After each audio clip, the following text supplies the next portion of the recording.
BNP chairperson ও সাবেক প্রধানমন্ত্রী খালেদা জিয়া বলেছেন, গণঅভ্যুত্থানের অর্জন নস্যাতের ষড়যন্ত্র করছে ফ্যাসিস্ট ও তাদের দোসররা।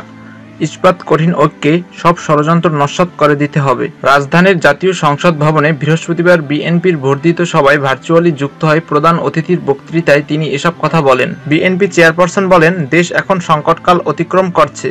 ফ্যাসিস্ট সরকার বিদায় নিয়েছে। রাষ্ট্র মেরামতের ন্যূনতম সংস্কার শেষ করে গণতান্ত্রিক ধারায় ফিরে যেতে গ্রহণযোগ্য নির্বাচনের ব্যবস্থা করা উচিত। খালেদা জিয়া বলেন, চিকিৎসার জন্য যুক্তরাজ্য থাকলেও জনগণের পাশে আছি। খালেদা জিয়া আরও বলেন, যারা ফ্যাসিবাদ বিরোধী সংগ্রামে শহীদ হয়েছেন এবং সম্প্রতি গণঅভ্যুত্থানে যারা শহীদ হয়েছেন তাদের প্রতি আমি শ্রদ্ধা জানাচ্ছি। যারা আহত হয়েছেন তাদের প্রতি জানাচ্ছি সমবেদনা। আমি বর্তমানে চিকিৎসার কারণে যুক্তরাজ্যে অবস্থান করলেও সবসময় আপনাদের পাশে আছি। ক্ষুদ্র সংকীর্ণতা ভুলে দেশ ও জাতির স্বার্থে সবাইকে কাজ করার আহ্বানও জানান তিনি। প্রাপ্ত অর্জনকে নস্যাৎ করতে নানা ষড়যন্ত্র চলছে উল্লেখ করে সবাইকে সতর্ক থাকার আহ্বান জানিয়েছেন সাবেক এই প্রধানমন্ত্রী। বর্ধিত সভায় সভাপতির বক্তৃতা করেন বিএনপির ভারপ্রাপ্ত চেয়ারম্যান তারেক রহমান।